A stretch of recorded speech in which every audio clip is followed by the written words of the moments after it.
Hey, how you doing? Welcome to another edition of Making You a Bartending Pro. I'm Jason.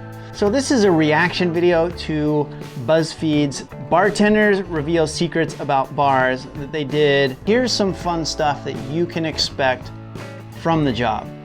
Don't have sex in bars. Just drink, have fun, and go home. Now that sounds crazy, but I have seen and heard many stories of all sorts of ludicrous sexual encounters and engagements. No one needs to walk in and see you doing whatever on the toilet seat. That's just gross.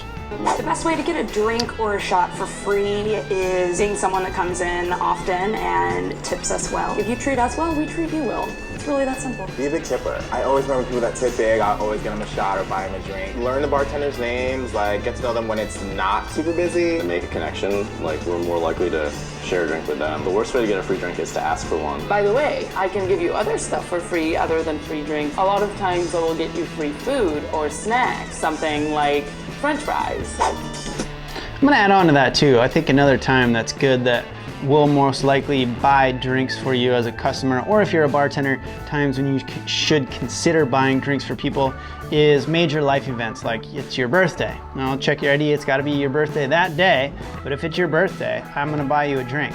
If you come in for a wedding reception or a rehearsal dinner, then I'm gonna buy the bride and groom or the parents that booked the party a drink. So those are also great instances in which you could potentially buy someone a drink. Next, this is a fun one where when someone asks for less ice in a cocktail, and generally it's because I think, and as these guys you'll see think, is they believe that the customer believes that it means they're gonna get more alcohol, which this is not the case. Check it out.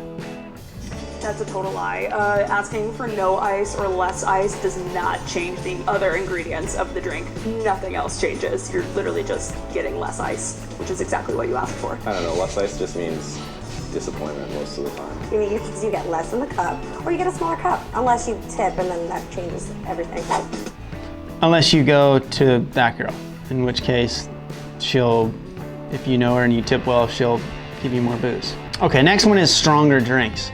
Super common, right? Everybody wants a stronger drink. Pour it good for me. What's the best drink you can make me? Meaning, what's the strongest one you can pour me?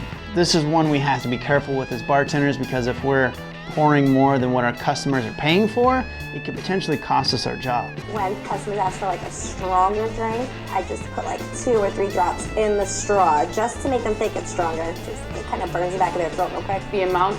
Now, this is also a good trick if someone sends a drink back from a table that says it's weak and they want more alcohol in it.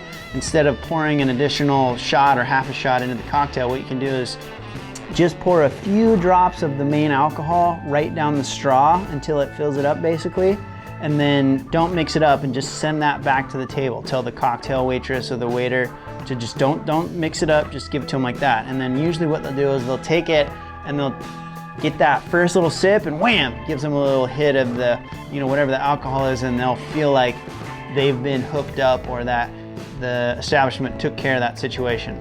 But in reality, it was only, a few drops. It wasn't a whole lot of booze going in there. Continuing on.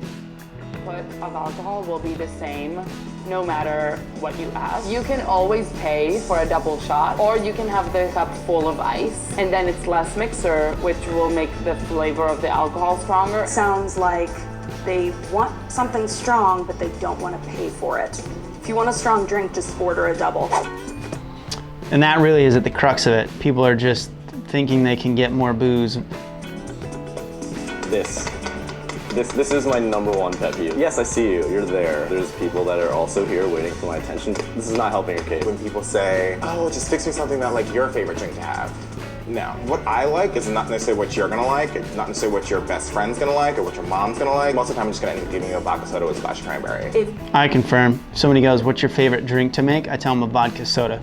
Because it's fast, I can make it in 10 seconds or less. I'm gonna give it to you, you're gonna give me $1 for it probably, and then I can get to the next person fast. And when we're busy, that's what we're trying to do, is just turn through customers as quickly as possible, because the faster we go, the more money we make. You wave your cash or snap at me or do anything obnoxious, anything that like you as a human being would find annoying, you're gonna get less attention. If you snap at me, you're not getting served, like point blank and the period. It's always the people that like schmooze you. Those are the worst tippers.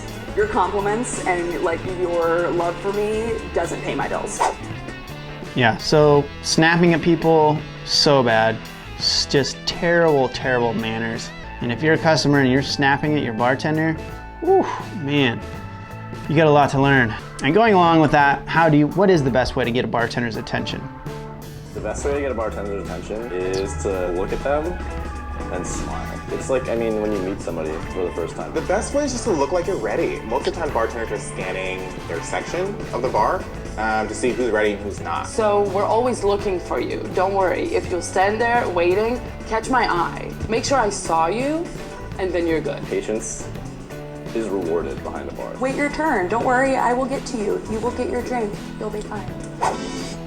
We will. We see you. Even if you don't think we see you, we see you. We'll get to you. Hang tight. Hang tight.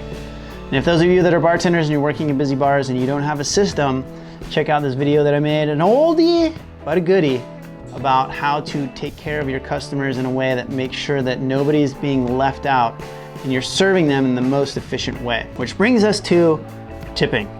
Nobody's gonna say no to like a handshake with something in it. Cash is always king. Like, always tip cash. If they did a really bad job and you didn't have a lot of fun, give 10%. If they were fine and you were kind of okay, give 15%. And if they did a good job and you had a good time, you should give 20%. 20% is a good place to start. Do I drink on the job? And then of course, drinking on the job. Does it happen? Of course. Should you drink on the job? Probably not. But No. Yes, always, every single time. I like to call it quality control. Oh my God, I'm getting fired. I used to. A lot. I could finish a whole bottle of Jameson before I even sell one. I make more money not, though. I just want to make you happy. Drink what you want to drink, and if I can make it, I'll make it for you. so there you go. Happens all the time. Be careful if you're drinking on the job. Should you drink on the job? No. Will it happen? Will you see it? Absolutely. Okay, so there you go. That's just some fun, some stuff. If you're new to bartending or coming into bartending, some things that you will absolutely experience for yourself, probably quite often. And if you're a customer, then you'll know how to deal with these situations in the best way possible. If you have some other secrets or pet peeves or tips for other fellow bartenders, then please feel free to leave them in the comments below. Otherwise, that's it for this one. I'm Jason, this is Making You a Bartending Pro. I'll see you in the next episode soon. Take care. Cheers.